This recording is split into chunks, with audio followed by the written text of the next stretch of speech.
नमस्कार। प्रजन्म एजुकेशन को समस्त को स्वागत।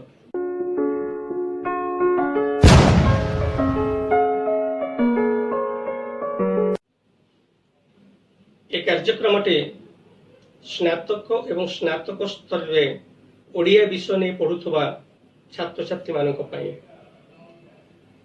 से पाठ्यक्रम जो विषय गुड़िक रही से विषय को आधार करी ओडिशा एवं ओडिशा बाहर विभिन्न अध्यापक मान द्वारा ये शिक्षणीय कार्यक्रम प्रस्तुत करा जाउछे।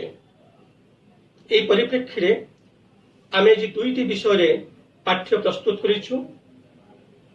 प्रथम विषयटी रही गाल्पिक बीणापाणी महांती संपर्कित एवं द्वितीय विषयटी रही चौपदी साहित्य संपर्कित।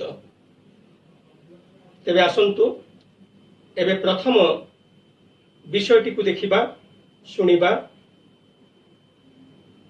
प्रस्तुत करिसेंती अनुगुल सरकारी स्वयंशासित महाविद्यालय रे ओडिया विभाग रे अध्यापक रूपे कार्य करुथबा डॉक्टर श्रीकांत कुमार बारिक एवं से आज पढ़ेबे बीणापाणी महांती गल्प संपर्क में।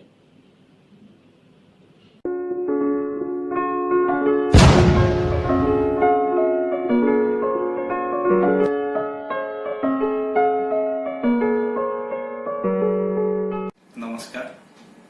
मोर आलोचनार विषय है नारी जीवन सफल भाष्यकारिणी गाल्पिका बीणापाणी महांती। मो मोर ये आलोचनार परिधि भितर मोर आलोचनार परिसर भितर बीणापाणी महांती गल्प को नहीं।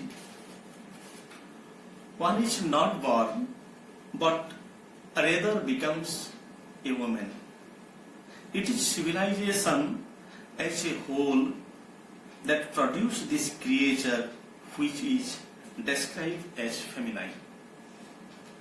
विंश शताब्दीर प्रसिद्ध लेखिका फरासी लेखिका सिमोन दे बेवहर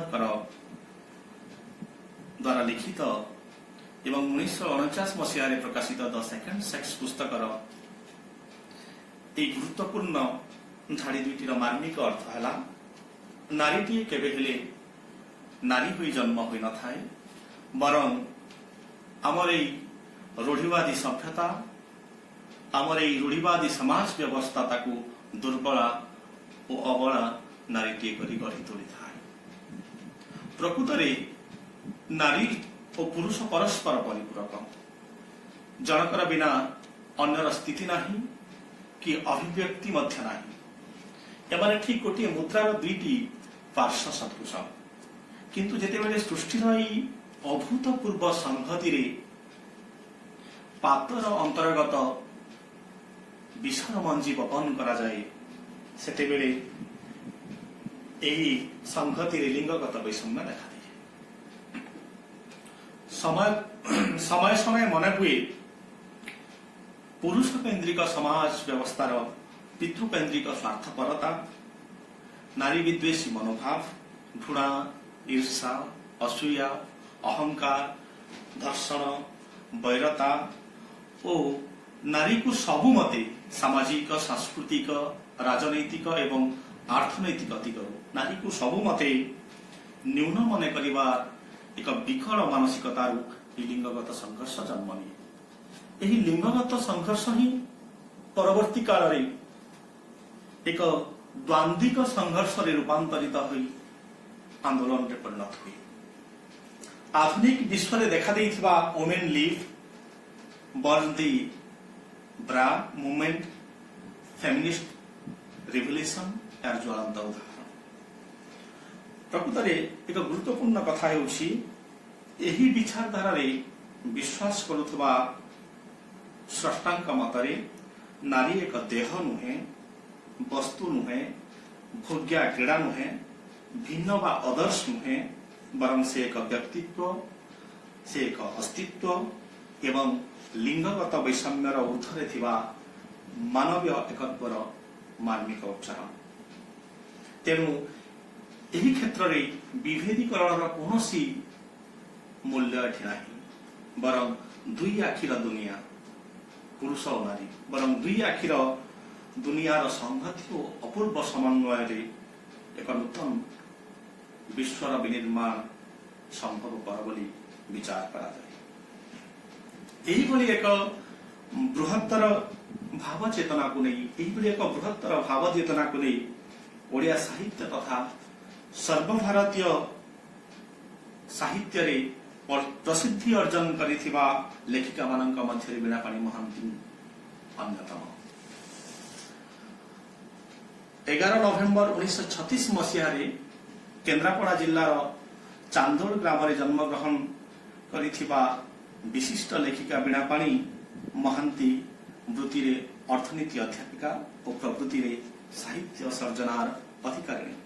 ତାଙ୍କର 27 ଖଣ୍ଡ ଗଳ୍ପ 2 ଖଣ୍ଡ ଉପନ୍ୟାସ ଓ 3ଟି ଅନୁବାଦ ପୁସ୍ତକ ପ୍ରକାଶିତ। ତାଙ୍କର ପ୍ରଥମ ଗଳ୍ପ ସଂକଳନ ପ୍ରକାଶ ପାଏ 1963 ମସିହାରେ ନବ ତରଙ୍ଗ ନାମରେ। ତା ପରେ ପରେ ପାନ୍ଥଶାଳା ଓ ରକ୍ତ କରବୀ, କସ୍ତୁରୀ ମୃଗ ଓ ସବୁଜ ଅରଣ୍ୟ, ତଟିନୀର ତୃଷ୍ଣା, ସାୟାହ୍ନର ସ୍ୱର, ଅନ୍ଧକାରର ଛାଇ, କାଳାନ୍ତର, ମଧ୍ୟାନ୍ତର, ବସ୍ତ୍ରହରଣ, ଅନ୍ୟ ଅରଣ୍ୟ, ଖେଳଣା, ଦୃଶ୍ୟାନ୍ତର, ପାଟଦେଇ, ତୃତୀୟ ପାଦ, ବହ୍ନି ଓ ବଳୟ, ଅଶ୍ରୁ ଅନଳ, ଏକାକୀ ପରାଶର, ଖେଳ ଚାଲିଛି, ପାଚେରୀ ସେପଟେ ନଈ, ଅପହଞ୍ଚ ଆକାଶ, ଉତ୍ତରାୟଣ ଇତ୍ୟାଦି। ସେ କସ୍ତୁରୀ ମୃଗ ଓ ସବୁଜ ଅରଣ୍ୟ ଗଳ୍ପ ପୁସ୍ତକ ପାଇଁ 1970 ମସିହାରେ ଓଡ଼ିଶା ସାହିତ୍ୟ ଏକାଡେମୀ ପୁରସ୍କାର ଲାଭ କରନ୍ତି। ପାଟଦେଇ ଗଳ୍ପ ଗ୍ରନ୍ଥ ପାଇଁ କେନ୍ଦ୍ର ସାହିତ୍ୟ ଏକାଡେମୀ ପୁରସ୍କାର ଲାଭ କରନ୍ତି 1990 ମସିହାରେ ଏବଂ 2010 ମସିହାରେ ଅପହଞ୍ଚ ଆକାଶ ଗଳ୍ପ ଗ୍ରନ୍ଥ ପାଇଁ ସେ ଶାରଳା ପୁରସ୍କାର ଲାଭ କରନ୍ତି।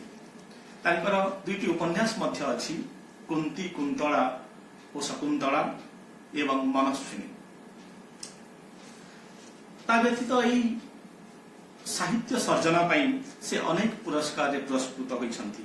ପ୍ରଜାତନ୍ତ୍ର ପୁରସ୍କାର, ଝଙ୍କାର ପୁରସ୍କାର, ସାହିତ୍ୟ ଭାରତୀ ପୁରସ୍କାର 2002 ମସିହାରେ, ଅତିବଡି ପୁରସ୍କାର 2019 ମସିହାରେ ଏବଂ ସାହିତ୍ୟ ଓ ଶିକ୍ଷା ପାଇଁ ଚଳିତ ବର୍ଷ ସେ ପଦ୍ମଶ୍ରୀ ସମ୍ମାନରେ ସମ୍ମାନିତ। ବୀଣାପାଣି ମହାନ୍ତିଙ୍କର ଗଳ୍ପ ଗୁଡ଼ିକର କେତୋଟି ପ୍ରମୁଖ ଦିଗକୁ ଆମେ ଏଠାରେ ଲକ୍ଷ୍ୟ କରୁ। ପ୍ରଥମ କଥା ହେଉଛି ଗଭୀର ମାନବତାବୋଧ, ତାପରେ ନିମ୍ନ ମଧ୍ୟବିତ୍ତ ମଣିଷର ଦ୍ୱନ୍ଦ୍ୱ ଓ ସଂଘର୍ଷ, ସହରୀ ଜୀବନର ଚିତ୍ର, ନାରୀ ମନସ୍ତତ୍ଵ ଏବଂ ସର୍ବୋପରି ତା ଜୀବନର ମୂଲ୍ୟବୋଧ, ବିଦ୍ରୋହ, ନିଷ୍ପେଷିତା ନାରୀର ଅନ୍ତର୍ଦାହ ଓ ତହିଁରୁ ଏକ ମୁକ୍ତିର ମାର୍ଗର ବିନିର୍ମାଣ। ତା ସହିତ ନାରୀର ନୈତିକ, ସାମାଜିକ, ସାଂସ୍କୃତିକ, ଅର୍ଥନୈତିକ ଓ ପାରିବାରିକ ଅଧିକାର ସମ୍ପର୍କୀୟ ଏକ ସଚେତନ ବାର୍ତ୍ତା ମଧ୍ୟ ତାଙ୍କ ଗଳ୍ପରେ ଆମେ ଲକ୍ଷ୍ୟ କରୁ। ନାରୀ ଓ ପୁରୁଷର ଏକ ବଡ଼ ଗୁରୁତ୍ୱପୂର୍ଣ୍ଣ ପ୍ରସଙ୍ଗ ତାଙ୍କ ଗଳ୍ପରେ ଆମେ ଦେଖୁ। ନାରୀ ଓ ପୁରୁଷର ସହାବସ୍ଥାନ, ସଂଯୋଗ ଓ ସଂହତି ମାଧ୍ୟମରେ ନୂତନ ସମାଜ, ଏକ ନୂତନ ଶୃଙ୍ଖଳିତ ସମାଜର ପରିକଳ୍ପନା ସେ କରନ୍ତି। ତାଙ୍କ ଗଳ୍ପ ଗୁଡ଼ିକ ଅଧ୍ୟୟନ କଲେ ଆହୁରି ଏକ ଗୁରୁତ୍ୱପୂର୍ଣ୍ଣ କଥା ପରିଲକ୍ଷିତ ହୁଏ। ତାହା ହେଲା ସେ ନାରୀକୁ ଅବଜେକ୍ଟ ବା ବସ୍ତୁ, ଅନ୍ୟ ବା ଅଦର୍ସ, ସମର୍ପଣ ଧର୍ମୀ ସତ୍ତା ବା ସବମିସିଭ ଏଣ୍ଟିଟି ଭାବେ ଗ୍ରହଣ ନ କରି ନାନା ଘାତ ସଂଘାତ, ନାନା ଦ୍ୱନ୍ଦ୍ୱ ଓ ସଂଘର୍ଷ ସତ୍ତ୍ୱେ ଜୀବନକୁ ପୁନର୍ନିର୍ମାଣ କରୁଥିବା ଏକ ମୁକ୍ତିକାମୀ ଅଗ୍ନିଶିଖା ଭାବରେ ସେ ଗ୍ରହଣ କରନ୍ତି। ଏଠାରେ କେତୋଟି ଗଳ୍ପକୁ ଆମେ ଆଲୋଚନା ପରିସରକୁ ନେଇପାରିବା। खेलना रे स्थानित असती गल्प को एठारे लक्ष्य करा जाई पारे। गल्परे नारीर सतीत्व संपर्क रे से कहउछंती एठारे देह नुहे मन जे सतीत्वर मौलिकता से कथा अनेक भूली जाती। व्यवसाय नारे पुरुष सुद्धा अपनार स्त्री को अपनार स्त्रीर देह को बिक्री कर देवारे से पछाऊ नहीं। पुरुषर प्रतारणा ही सतीत्वर अन्यतम सरहद। गल्पटी मल्लिका और यही गल्पटी मल्लिका और शरद को नहीं गतिमुख होती। आम देखा एपरी देखिले नारी निर्यातना पारिवारिक जीवन रे नारीर संघर्षमय स्थिति एवं विविध समस्या को नहीं तांकर अधिकांश गल्प रचित। तांकर भली क्वचित लेखिका नारी जीवन विभिन्न दिग को यही सफल भाव उपस्थापित करथिबे। नारीर जीवन संपर्क रे एक गुरुत्वपूर्ण कथा से तांकर मध्यांतर गल्प रे कहउछंती। पुरुष तार देह नहीं बंचे, नारी मन नहीं बंचे। थरे से मन मरीगले ताकू केही बंचे पारे ना। तांकर आहुति गल्प आहुति गल्प रे मध्य सकल सौंदर्य प्राचुर्य भितर नारीर यौन पिपासा और वैफल्यता दे आधुनिक जीवन जंत्रणा को से देखई देइछंती। अभिजात्य जीवन चौहदी भितर रही जाए अनेक अभाव बोध। मुक्तिर आशारे नारीर नारीत्व बिलपी उठे। एठारे गाल्पिकांक गल्प नायिकार भाषा को आम लक्ष्य करवा। देहटा को खेलना करी से नारीत्वर समस्त सीमा पार हेबाकु चाहुछि। हेले कहीं स्वाधीनता, कहीं मुक्तिर शांति, स्वर्गर द्वार सही मानक पाई अबारित मुक्त जो माने शरीर र सबु रिपु और संसार बंधन रु स्वाधीन।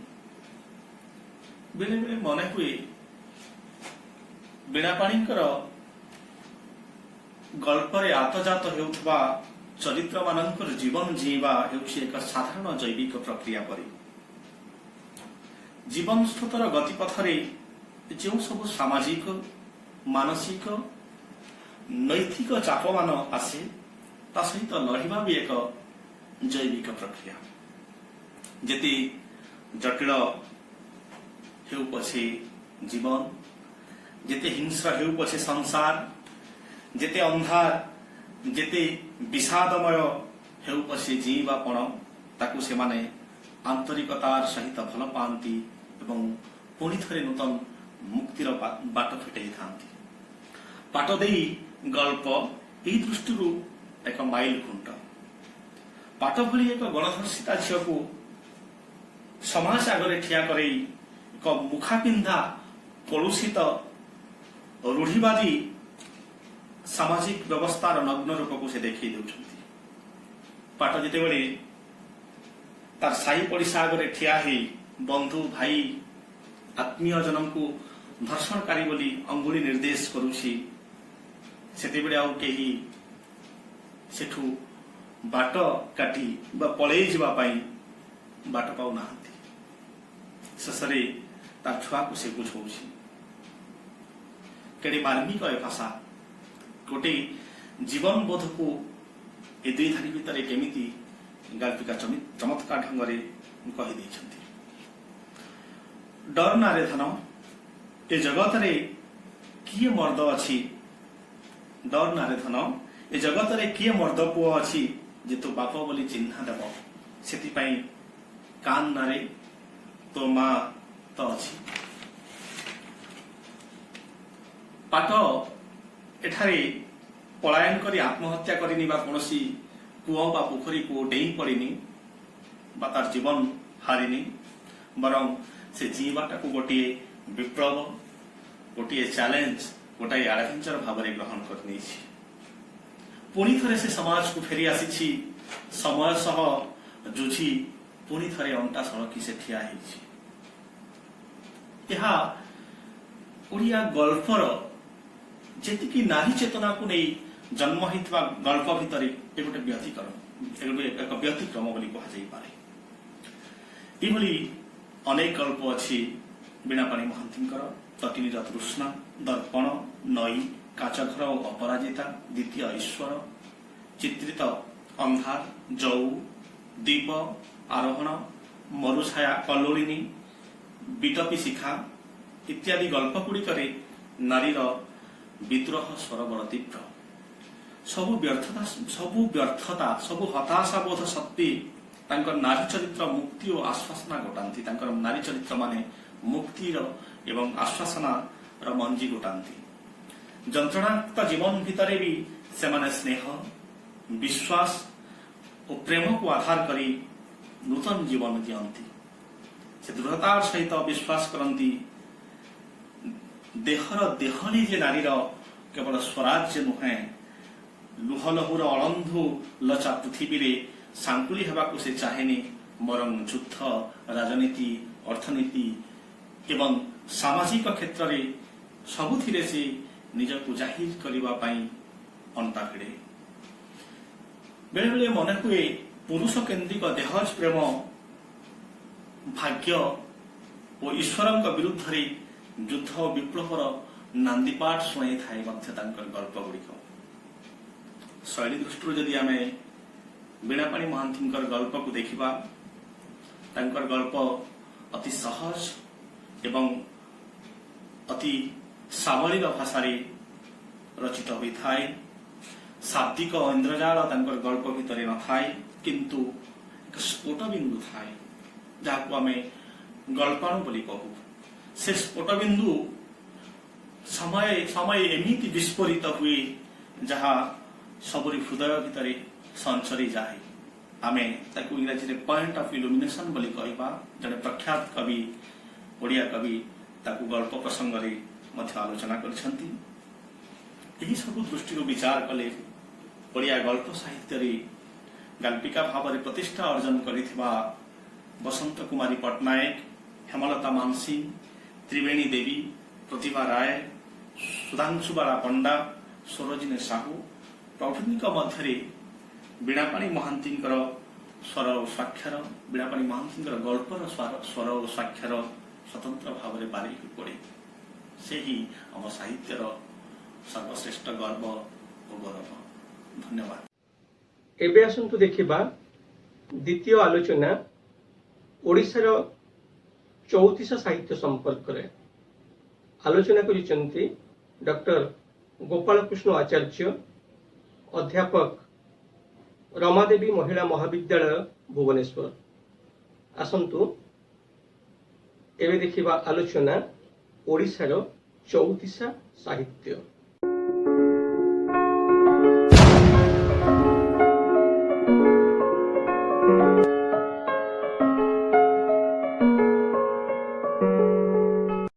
दर्शक बंधु आमे आज चौतीसा रचना क्रम धारा उपरे आलोचना करिबा जे साहित्य रे दुईटी खेल आमे देखिबा गोटे होची वर्णर खेल आ गोटे होची पदर खेल। पदर खेल कहले आपण माने बुझुथिबे जे एक पदी कविता जाकी पदिकिया कविता हमरो ओडिया साहित्य रे अछि चौपदी कविता भी अछि इंग्राजी साहित्य रे कपलेट अच्छी सनेट बा चतुर्दश पदी कविता अच्छी ये सब धारा सब रही पदिका साहित्य वर्ण क्रम आपण मैंने जानते तंत्र साहित्य रे 50 अक्षर विशिष्ट ने ओठारू क्ष पर्यंत 50 अक्षर विशिष्ट पद मध्य रही आड़िया साहित्य रे से भाई आमर 34 टी व्यंजन वर्ण को नहीं रही 34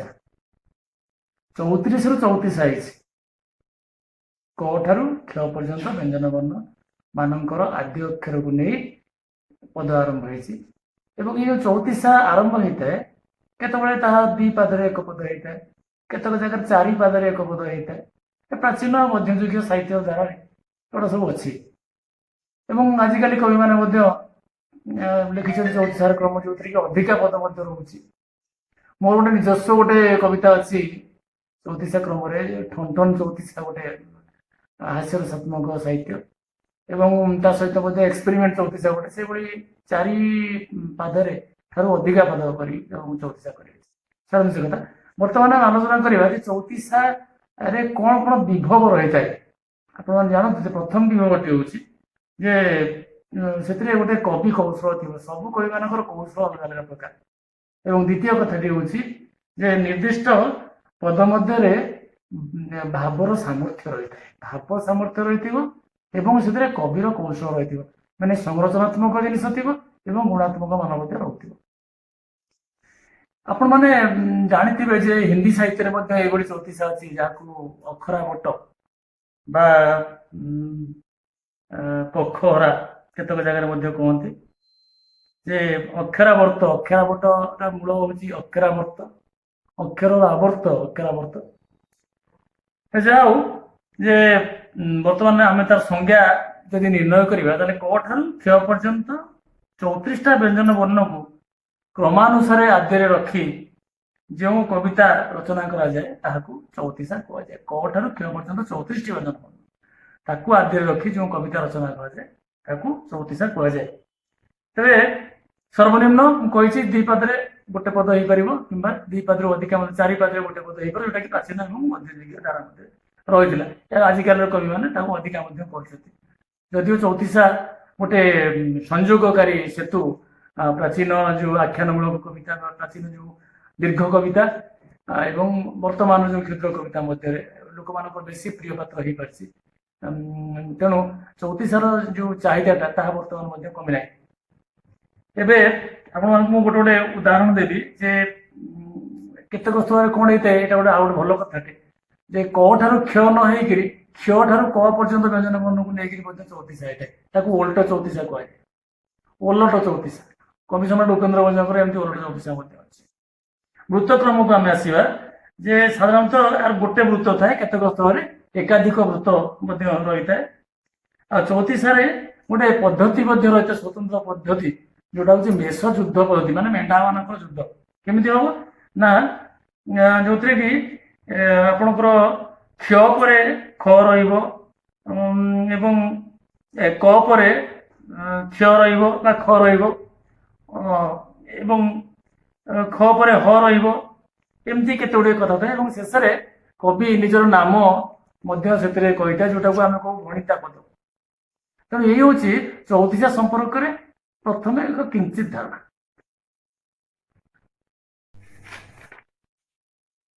ତେବେ ଚଉତିଶାରେ ଯୋଉ ଧାରା ରହିଥିଲା ସେ ଧାରା ତ ଆପଣମାନେ ଜାଣିଲେ। ବିଶେଷ କରି ବୃତ୍ତ ଗୋଟିଏ ବୃତ୍ତ ହେଇଥାଏ ବା ଏକାଧିକ ବୃତ୍ତ ହେଇଥାଏ ଏବଂ ମେଷ ଯୁଦ୍ଧ ପଦ୍ଧତି କଥା ମଧ୍ୟ ମୁଁ ଆପଣମାନଙ୍କୁ କହିଲି। ମେଷ ଯୁଦ୍ଧ ମାନେ ପ୍ରଥମ ସହିତ ଶେଷର କ ସହିତ କାର ରହିବ କ୍ଷର ରହିବ, ଖ ସହିତ ହର ରହିବ। ସେମିତି ଯେତେ କ ଖ ଗ ଘ ଏ ଅଷ୍ଟ ପଢୁଛନ୍ତି ମୂର୍ଧନ୍ୟ ସହିତ ଗର ରହୁଥିବ, ଗର ମୂର୍ଧନ୍ୟ ସହିତ ସମ୍ପର୍କ ରହୁଥିବ। ତେଣୁ ଏଇଭଳି ଭାବରେ ଗୋଟେ ମେଷ ଯୁଦ୍ଧ ପଦ୍ଧତି ହେଇଥାଏ। ମେଣ୍ଢା ମାନଙ୍କର ଯେମିତି ଗୋଟେ ତାଙ୍କର ଗୋଟେ ଯୁଦ୍ଧ ହୁଏ ଯେ ଖୁବ ଜୋର ଯୁଦ୍ଧ ହୁଏ, ସେମିତି ଗୋଟେ ଯୁଦ୍ଧ ଏଟା ଚଉତିଶା କ୍ରମରେ ଥାଏ। ଏବଂ ଆପଣମାନେ ଜାଣିବା ଦରକାର ଯେ ଏହା ହେଉଛି ବିଶେଷତଃ ଗୀତି କବିତାର ଏକ ପର୍ଯ୍ୟାୟ। ଏବେ ଆସିବା ତାର ନାମକରଣ। ଏମିତି ବହୁତ ନାମକରଣ ଅଛି ଚଉତିଶାର ସ୍ୱରୂପ ଅନୁସାରେ ବା ତାର ପ୍ରକୃତି ଅନୁସାରେ। ଗୋଟେ ହଉଛି ସନ୍ଦେଶ ପଠେଇବା ପାଇଁ, ଯୋଉଟାକୁ ଆମର ସନ୍ଦେଶ ମୂଳକ ଯୋଉ କବିତା କୁହାଯାଏ। ଯେ ମେଘକୁ ସମ୍ବୋଧନ କରି, କୋଇଲିକି ସମ୍ବୋଧନ କରି, କପୋତକୁ ସମ୍ବୋଧନ କରି, ସଖୀକୁ ସମ୍ବୋଧନ କରି, ଏଇସବୁ ଜିନିଷ ସବୁ ଯାହା ଓଡ଼ିଆ ସାହିତ୍ୟରେ ଅଛି। ଆପଣମାନେ ଜାଣିଥିବେ ଯୋଉ କେଶବ କୋଇଲି, ସେଟାରେ କୋଇଲିକି ସମ୍ବୋଧନ କରାଯାଇଛି। ଏସବୁ ଆମ ଓଡ଼ିଆ ସାହିତ୍ୟରେ ପ୍ରଚୁର ମାତ୍ରାରେ ଅଛି। ଗୋଟେ ହଉଛି ସନ୍ଦେଶାତ୍ମକ ଚଉତିଶା ବା ସନ୍ଦେଶ ଚଉତିଶା। ଆଉ ଦ୍ୱିତୀୟଟି ହଉଛି ଯେ ସମ୍ବୋଧନ ମୂଳକ ଚଉତିଶା, ସମ୍ବୋଧନ କରି ଦିଆଯିବ। ସନ୍ଦେଶ ମାନେ ବାର୍ତ୍ତା ପଠେଇବା, ତା ମାଧ୍ୟମରେ କୋଇଲି ମାଧ୍ୟମରେ ବା ମେଘ ମାଧ୍ୟମରେ ଯାହା ମାଧ୍ୟମରେ ପଠେଇବା ଏବଂ ତାକୁ ସମ୍ବୋଧନ କରିବା। ଆଲୋ ସଖୀ, ସଖୀ ସମ୍ବୋଧନ କରିବା, ପ୍ରାୟ ପାଖାପାଖି ଦୁଇଟା ଯାକ ସମାନ, କିନ୍ତୁ ସେଥିରେ ଗୋଟିକାର ସନ୍ଦେଶ ଥାଏ, ଗୋଟିକରେ ପ୍ରାୟତଃ ସମ୍ବୋଧନ ମୂଳକ ଚଉତିଶାରେ ଗୋଟେ ଶୋକ ପ୍ରକାଶ ଧାରା ରହିଥାଏ, ଶୋକ ପ୍ରକାଶର ମାଧ୍ୟମ ରହିଥାଏ ସମ୍ବୋଧନ ମୂଳକ। କୋଇଲି ଲୋ କେଶବ ଯେ ମଥୁରାକୁ ଗଲା କାହା ବୋଲେ ଗଲା ପୁତ୍ର ବାଉଳି ନଇରା ଲୋ କୋଇଲି। ଏଥିରେ ଆପଣ ଦେଖୁଥିବେ ମା ଯଶୋଦାଙ୍କର କୃଷ୍ଣଙ୍କ ପ୍ରତି ଯୋଉ ବିଳାପ ଭାବ ରହିଛି। ଏବଂ ଆଉ ଗୋଟେ ହଉଛି ଯେ ଦେବଦେବୀଙ୍କ ଉଦ୍ଦେଶ୍ୟରେ ଚଉତିଶା ପ୍ରାଚୀନ ଯୁଗରେ ପ୍ରାୟତଃ ରାମ କାବ୍ୟ, କୃଷ୍ଣ କାବ୍ୟ ଇତ୍ୟାଦି ଲେଖା ଯାଉଥିଲା ଏବଂ ତାଙ୍କ ଉଦ୍ଦେଶ୍ୟରେ ବହୁତ କବିତା ବା ଚଉତିଶା କବିତା ରହିଛି। ତାପରଟା ହଉଛି ଆଳଙ୍କାରିକ ଦୃଷ୍ଟିରୁ ଗୋଟେ ହଉଛି ଯମକ ରାଜ ଚଉତିଶା, ଆଉ ଗୋଟେ ହଉଛି ରକାର ଚଉତିଶା, କକାର ଚଉତିଶା, ଏ ଯୋଉ ମାନେ ଅଳଙ୍କାର ଉପରେ ଖେଳ ସବୁ। ଉପେନ୍ଦ୍ର ଭଞ୍ଜ ତ ଅଳଙ୍କାରର ମୁଖ୍ୟ ଥିଲେ। ମାନେ ଅଳଙ୍କାର ତ ତିଆରି କରୁନଥିଲେ, ସେ ଅଙ୍କ କରୁଥିଲେ। ତେଣୁ ପ୍ରାୟ ତାଙ୍କର ତାଙ୍କୁ ଅନୁକରଣ କରି ପରବର୍ତ୍ତୀ ପର୍ଯ୍ୟାୟରେ କବିମାନେ ମଧ୍ୟ ଆଳଙ୍କାରିକ ଚଉତିଶା ଅନେକ ରଚନା କରିଛନ୍ତି। ରାଗ ଅନୁସାରେ ମଧ୍ୟ ଚଉତିଶା ଅଛି, କବିଙ୍କ ନାମ ଅନୁସାରେ ଚଉତିଶା ଅଛି। ଯେମିତି ଗୋଟେ ବୀରସିଂହ ଚଉତିଶା, ବୀରସିଂହଙ୍କ ନାମ ଗୋଟେ ବୀରସିଂହ ଚଉତିଶା ରହିଛି। ନନ୍ଦବାଇ ଚଉତିଶା ଗୋଟେ ରହିଛି ଏବଂ ଚରିତ୍ର ଭିତ୍ତିକ ଚଉତିଶା, ଯୋଉଥିରେ କି ଭଲ ଭଲ ଚରିତ୍ର ରାମାୟଣ ମହାଭାରତ ପୌରାଣିକ କାବ୍ୟ ମାନେ କୁହନ୍ତୁ ମନ୍ଦୋଦରୀ, ତାଙ୍କ ଉପରେ ମଧ୍ୟ ଚଉତିଶା ରହିଛି। ସୀତାଙ୍କ ଉପରେ ବୈଦେହୀ ଚଉତିଶା ରହିଛି। ମୁଖ୍ୟ ଚରିତ୍ର ବା ନାରୀମାନଙ୍କ ଉପରେ ବିଶେଷ କରି ଚଉତିଶା ଗୁଡ଼ିକ ରଚନା କରାଯାଇଛି। ଆଉ ରାଧାକୃଷ୍ଣ ମିଳନ ଚଉତିଶା ମଧ୍ୟ ରହିଛି। ଏବଂ ଆଉ ଗୋଟେ କଥା ହଉଛି ଶେଷ କଥା ଯେ ଘଟଣା ଭାବ ଏବଂ ଅବସ୍ଥା ଅନୁଯାୟୀ ମଧ୍ୟ ଚଉତିଶା ରଚନା କରାଯାଇଛି। ଘଟଣା ଭାବ ଏବଂ ଅବସ୍ଥା ଅନୁଯାୟୀ ମଧ୍ୟ ଚଉତିଶା ରଚନା କରାଯାଇଛି। ଯାହାର ଗୋଟେ ଉଦାହରଣ ଆପଣମାନେ ଜାଣିଥିବେ ଭକ୍ତଚରଣ ଦାସଙ୍କର ମନବୋଧ ଚଉତିଶା। କହି ମନହାରେ ମୋ ବୋଲ କର, କଳା ଶ୍ରୀମୁଖବାରେ ଦେଖିବା ଚାଲ, କେତେ ଦିନକୁ ମନ ବାନ୍ଧିଛୁ ଆଣ୍ଟ, କି ଜ୍ଞାନୀ ଯିବୁ ତୋର ଛୁଟିଲେ ଘଟରେ। ଏଇ ଦେଖନ୍ତୁ ଚାରିପାଦରେ ଗୋଟିଏ ଚଉତିଶାର କ୍ରମ, ଗୋଟେ କ କ୍ରମଟି ହେଇଛି। ଏବେ ଆସିବା ଚଉତିଶାର ପ୍ରକାର ଭେଦ, ଯାହା ଆପଣଙ୍କୁ କହିଥିଲି ଆଉ ଟିକେ ଫରକ ଅଛି। ଗୋଟେ ହଉଛି ଭକ୍ତିମୂଳକ ଚଉତିଶା, ଆଉ ଗୋଟେ ହଉଛି ପ୍ରୀତିମୂଳକ ଚଉତିଶା, ପୌରାଣିକ ଚଉତିଶା, ଆଉ ତତ୍ତ୍ୱପ୍ରଧାନ ଚଉତିଶା, ବିବିଧ ଚଉତିଶା, ଏମିତି 5 ପ୍ରକାର ଚଉତିଶାର କ୍ରମ ରହିଛି। ଭକ୍ତିମୂଳକରେ ଆପଣମାନେ ଜାଣିଥିବେ କଳସା ଚଉତିଶା, ନୀଳଗିରି ଜଗନ୍ନାଥଙ୍କୁ ସମ୍ବୋଧନ କରି ତାଙ୍କ ଉପରେ ଚଉତିଶା ଅଛି। କମଳ ଲୋଚନ ଚଉତିଶା, ଦୀନକୃଷ୍ଣ ଦାସଙ୍କର ଆର୍ତ୍ତତ୍ରାଣ ଚଉତିଶା। ଆଉ ପ୍ରୀତିମୂଳକ ଚଉତିଶାରେ ଚିଟାଉ ଚଉତିଶା, ଉପେନ୍ଦ୍ର ଭଞ୍ଜଙ୍କର ଯାଇଫୁଲ ଚଉତିଶା, କବି ସୂର୍ଯ୍ୟ ବଳଦେବ ରଥଙ୍କର, ଅଭିମନ୍ୟୁ ସାମନ୍ତ ସିଂହାରଙ୍କର ମଧ୍ୟ ଚଉତିଶା ରହିଛି। ଆଉ ପୌରାଣିକ ମଧ୍ୟ ସେଇଭଳି ରହିଛି। ପ୍ରାୟ ପୌରାଣିକ ଚଉତିଶା ଯାହା ବର୍ତ୍ତମାନ ମୁଁ ଆଲୋଚନା କଲି। ବାକି ତତ୍ତ୍ୱପ୍ରଧାନ ଚଉତିଶା, ଦର୍ଶନ ଭିତ୍ତିକ ଚଉତିଶା ରହିଛି, ଆଧ୍ୟାତ୍ମିକ ଚଉତିଶା ରହିଛି, ଶରୀର ଭିତ୍ତିକ ଚଉତିଶା ରହିଛି। ପ୍ରାୟତଃ ପଞ୍ଚଶଖା ଯୁଗର କବିମାନେ ଅଚ୍ୟୁତାନନ୍ଦ ଦାସ, ଯଶୋବନ୍ତ ଦାସ, ଜଗନ୍ନାଥ ଦାସ ଇତ୍ୟାଦି ଅନେକ ତତ୍ତ୍ୱ ଭିତ୍ତିକ ଚଉତିଶା ରଖିଛନ୍ତି, ଯୋଉଥିରେ କି ଦର୍ଶନ, ଆଧ୍ୟାତ୍ମିକତା ଏବଂ ଶାରୀରିକ ଶରୀର ତତ୍ତ୍ୱ ଭରପୁର ହେଇ ରହିଛି। ଏବଂ ବିବିଧ ଚଉତିଶା ଭିତରେ ଆମେ ଆଉ ଗୋଟେ ପ୍ରକାର ନୂଆ ପ୍ରକାର ଧାରାର ଚଉତିଶାକୁ ଦେଖିବା, ଯୋଉଟା କହୁଛି ଚମତ୍କାର ଚଉତିଶା, ବାଲ୍ୟ ବିଧବା ଚଉତିଶା, ଭଲ ମନ୍ଦ ଚଉତିଶା, ଯୋଉଗୁଡା କି ଅର୍ବାଚୀନ ନୂଆ ଧାରା। ଏବେ ଆମେ ଚଉତିଶାର କ୍ରମ ବିକାଶ ଉପରେ ଆଲୋଚନା କରିବା। ଆପଣମାନେ ବୋଧହୁଏ ଜାଣିଥିବେ ଯେ ଶାରଳାଙ୍କ ସମସାମୟିକ ବା ଶାରଳାଙ୍କ ପୂର୍ବରୁ ପଞ୍ଚଦଶ ଶତାବ୍ଦୀରେ ଜଣେ ବିଖ୍ୟାତ ଶୈବ କବି ଥିଲେ, ଯାହାଙ୍କ ନାଁ ହଉଛି ବତ୍ସା ଦାସ।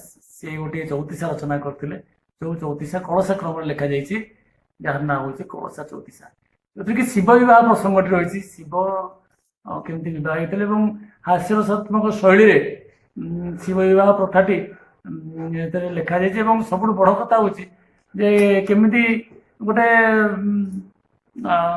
ନବଯୌବନ ପ୍ରାପ୍ତ ମହିଳାକୁ ଗୋଟେ 80ଟି ପର ବୃଦ୍ଧ, ଦୁର୍ବଳ ଶରୀର ବୃଦ୍ଧ, ଜୀର୍ଣ୍ଣ ଶୀର୍ଣ୍ଣ ବୃଦ୍ଧ ସହିତ ଛନ୍ଦି ଦିଆଯାଉଛି। ଏବଂ ତା ଭିତରେ ଯୋଉ କରୁଣ ରସ ରହିଛି ଏବଂ ତାର ଯୋଉ ଭାବଭଙ୍ଗୀ ଏବଂ ଶିବଙ୍କର ଯୋଉ ବେଶଭୂଷା ଆପଣ ଜାଣିଥିବେ, କୁଁ କାଶ ସହିତ ତାଙ୍କର ଯୋଉ ବେଶ ପୋଷାକ ଇତ୍ୟାଦି ଯୋଉ ପ୍ରକାର ରହିଛି, ତାକୁ ଯୋଉ ବର୍ଣ୍ଣନା କରାଯାଇଛି, ତା ଭିତରେ ଦୁଇଟା ଭାବ ଆମେ ଦେଖୁଛେ। ଗୋଟେ ହଉଛି ହାସ୍ୟରସର ଭାବ, ଆଉ ଗୋଟେ ହଉଛି କରୁଣ ରସର ଭାବ। ଏବଂ ଏଇଟା ଭାରି ସରଳ ରୀତିରେ ମଧ୍ୟ ଲେଖା ହେଇଛି ବତ୍ସା ଦାସଙ୍କର କଳସା ଚଉତିଶା। ତାର ଗୋଟେ ପଦ ଆପଣମାନଙ୍କୁ ମୁଁ କହୁଛି। ଏହା ହଉଛି ପ୍ରଥମ ଚଉତିଶା, ବତ୍ସା ଦାସଙ୍କର କଳସା ଚଉତିଶା। ଖୁଁ ଖାସ ସାହାସ୍ୟଣ ପେଲୁ ଅଛି ଧଇଁ, ଖ ବର୍ଣ୍ଣରେ ଲେଖା ହେଇଛି। ଖୁଁ ଖାସ ସାହାସ୍ୟଣ ପେଲୁ ଅଛି ଧଇଁ, ଖର ନିଶ୍ୱାସ ବୁଢାର ମଥା ଲାଗେ ଭୁଇଁ, ଖଣ୍ଡିଆ ଯୋଗୀର ସଙ୍ଗେ ନାହିଁ ଜାନ ତାର, ଖଣ୍ଡିଆ ବଳଦ ବୁଢା ବାନ୍ଧିଛି ପାଖ। ଏଟା ଖ ବର୍ଣ୍ଣରେ ଲେଖାଯାଇଛି। ଏଥିରେ ହାସ୍ୟରସ ରହିଛି ଏବଂ ତା ଭିତରେ ମଧ୍ୟ ଗୋଟେ ଅନୁଢା ନାରୀ ତାର ଯୋଉ ଦୁଃଖ ଭାବତା ମଧ୍ୟ ପ୍ରକାଶ କରାଯାଉଛି ଏଥିରେ। ଏବଂ ଷୋଡଶ ଶତାବ୍ଦୀରେ, ତା ପରବର୍ତ୍ତୀ ଶତାବ୍ଦୀରେ, ତାର ଠିକ 100 ବର୍ଷ ପରେ ପଞ୍ଚସଖାଙ୍କ ଯୁଗରେ ବଳରାମ ଦାସ, ଅଚ୍ୟୁତାନନ୍ଦ ଦାସ, ଜଗନ୍ନାଥ ଦାସ ଇତ୍ୟାଦି ମଧ୍ୟ ଅନେକ ଚଉତିଶା ରଚନା କରିଛନ୍ତି। ଯେମିତିକି ଦ୍ୟୁତି ଚଉତିଶା ବଳରାମ ଦାସ ଗୋଟେ ଲେଖିଥିଲେ, କହେରାଇ ଦ୍ୟୁତି ଶୁଣ ମିତଣି କଦମ୍ବ ମୂଳରେ ମୁରଲି ପାଣି ଦ୍ୟୁତି ଗୋ କାହ୍ନୁ କେଡେ ସୁନ୍ଦର କୃଷ୍ଣ କଳ୍ପତରୁ ନବ ଅଙ୍କୁର କଣ ପ୍ରାସ ଲେଖାଯାଇଛି। ସେମିତି ତା ପରବର୍ତ୍ତୀ 100 ବର୍ଷ ପରେ ଆମେ ଦେଖିବା ସପ୍ତଦଶ ଶତାବ୍ଦୀରୁ 19 ଶତାବ୍ଦୀର ମଧ୍ୟଭାଗ ପର୍ଯ୍ୟନ୍ତ ଯେଉଁ କବିତା ସବୁ ରଚନା କରାଯାଇଛି, କେତେ ଦିନ କୃଷ୍ଣ, ଉପେନ୍ଦ୍ର, ଅଭିମନ୍ୟୁ, କବି ସୂର୍ଯ୍ୟ, ବ୍ରଜନାଥ, ଲୋକନାଥ ବିଦ୍ୟାଧର, କବି ସୂର୍ଯ୍ୟ, ବନମାଳୀ, ଭକ୍ତ ଜଗନ୍ ଦାସ, ଦୀନକୃଷ୍ଣଙ୍କର ଯୋଉ ପ୍ରାଣସଖୀ ଚଉତିଶା, ରାଧାକୃଷ୍ଣ ଚଉତିଶା, ଆତଚରଣ ଚଉତିଶା, ସ୍ନାନୋତ୍ସବ ଚଉତିଶା, କମଳାକାନ୍ତ ଚଉତିଶା ଇତ୍ୟାଦି ଆପଣମାନେ ଦେଖିବାକୁ ପାଇବେ। ଏବଂ ଯୋଉଥିରୁ ଗୋଟେ ଉଦାହରଣ ଆମେ ଦେଇପାରିବା ଆତଚରଣ ଚଉତିଶାରୁ, କୃପା ସିନ୍ଧୁ ବଦନ କରି ଅବଲୋକନ କେଉଁ କର ମହିନ ଜନ କାକୁସ୍ଥବର ହୋଇ କର ଯୋଡ଼ି ଜଣାଇ ଗରୁଡ଼ ସ୍ତମ୍ଭ ସନ୍ନିଧାନ ହେ ମହାପ୍ରଭୁ କୃପା ସରିତ ପତି ହୋଇ କର୍ମହୀନ ନରତହିଁ। ତେଣୁ ଏଇ ଯୋଉ କବିତାଟି ଅଛି ତାହା ହଉଛି ଯେ 17 ଶତାବ୍ଦୀରୁ 19 ଶତାବ୍ଦୀ ମଧ୍ୟରେ ଯୋଉ ଚଉତିଶାର କ୍ରମଧାରା ଯୋଉ ଗଢି ଗଳିଛି ତା ଉପରେ ଆଲୋଚନା, ଏବଂ ବର୍ତ୍ତମାନ ସମୟରେ ମଧ୍ୟ ଯୋଉଠି ଗଦ୍ୟ ଛନ୍ଦର କବିତା ବିଶେଷ ଭାବରେ ଅଛି, ବୟାର ଛନ୍ଦର କବିତା, ସେଇ ସମୟରେ ମଧ୍ୟ ଚଉତିଶାର ଆଦର ବହୁତ ଲୋକମାନଙ୍କ ପାଖରେ ଅଛି। ପ୍ରାଚୀନ ଧର୍ମିତା ସବୁଠୁ ବଡ କଥା ହେଲା ଯେ ଦୀର୍ଘ କାବ୍ୟ, ଆଖ୍ୟାନ କାବ୍ୟ ଏବଂ କ୍ଷୁଦ୍ର କାବ୍ୟ, ବର୍ତ୍ତମାନ କମ୍ପ୍ଲିଟ କବିତା, ମିନି କବିତା ମଧ୍ୟରେ ଇଏ ଗୋଟେ ସମନ୍ୱୟ ସେତୁ, ଯାହାକୁ କି ଲୋକମାନେ ଭଲ ପାଇ ଆସିଛନ୍ତି, ଆସିବେ ମଧ୍ୟ। ଚଉତିଶା କ୍ରମରେ ଆଜି ଆପଣମାନଙ୍କ ପାଇଁ ଏତିକି। ଧନ୍ୟବାଦ। ଆଜିର କାର୍ଯ୍ୟକ୍ରମ କେମିତି ଲାଗିଲା ମତାମତ ଦେବାକୁ ଭୁଲିବେ ନାହିଁ। ତେବେ ମତାମତ ଦେବାରୁ ମୁଁ ଏକ ସୂଚନା ଦେଇ ରଖେ, ପ୍ରିୟ ଛାତ୍ରଛାତ୍ରୀମାନେ, ଯଦି ତୁମମାନଙ୍କର କୌଣସି ବିଷୟରେ ଅଧିକ କିଛି ଜାଣିବା ପାଇଁ ଇଚ୍ଛା ପ୍ରକାଶ ରହିଛି, ତାହେଲେ ଆମକୁ ହ୍ୱାଟ୍ସଆପ୍ ନମ୍ବରରେ ସେ ବିଷୟ ଲେଖି ପଠାନ୍ତୁ। ଆମେ ସେ ସମ୍ପର୍କିତ ପାଠ୍ୟ ନିଶ୍ଚିତ ଭାବରେ ପ୍ରସ୍ତୁତ କରି ପ୍ରସାରଣ କରିବୁ। ହଁ, ପ୍ରଜନ୍ମ ଏବେ ସପ୍ତାହର 3 ଦିନ ଆସୁଛି। ବୁଧବାର ଦିନ ପ୍ରଜନ୍ମ 15 minutes with ଦେବାନନ୍ଦ, ଶୁକ୍ରବାର ଦିନ ପ୍ରଜନ୍ମ ଏଜୁକେସନ ଏବଂ ରବିବାର ଦିନ ପ୍ରଜନ୍ମ ଲିଟରେଚର। ଏହାର ଦେଖିବାର ସୁଯୋଗ ନିଅନ୍ତୁ। ରହୁଛି, ପୁଣି ଦେଖାହବ ଆସନ୍ତା ଶୁକ୍ରବାରେ ଆଉ ଏକ ନୂଆ ସଂଖ୍ୟାରେ। ନମସ୍କାର।